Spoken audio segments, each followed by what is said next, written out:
అమ్మ ఇప్పుడు చేతబడి చేసేవాళ్ళు దేవునికి ఒక ఇట్లా గుండంలా గీసి, దేవుడు బయటికి రాకుండా, దేవుడి శక్తి బయటికి రాకుండా చేస్తారు గదా! అలా చేయొచ్చా చేతబడి చేసే వాళ్ళకి? అదేంటంటే అమ్మ దిగ్బంధనం చేయటం. గ్రామ దేవతలున్నారు.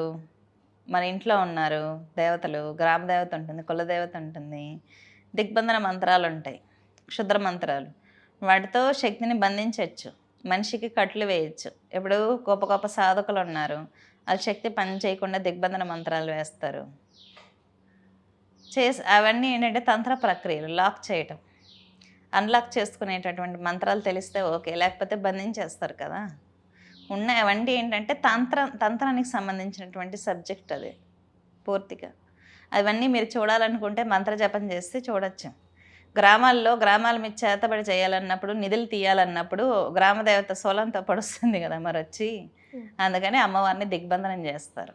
బంధించేసి ఎళ్లి ఆ గ్రామం మీద వశీకరణం చేయడం, అక్కడ నిధులు తీయటం, ఇవన్నీ చేస్తూ ఉంటారనమాట. క్షుద్రాన్ని ప్రయోగిస్తూ ఉంటారు. ఇవన్నీ మీరు చూసిన రౌండ్‌గా ఏసేసి ఫైర్ సృష్టించడం ఇదంతా యాస్ట్రల్ వరల్డ్‌లో జరుగుతుంది.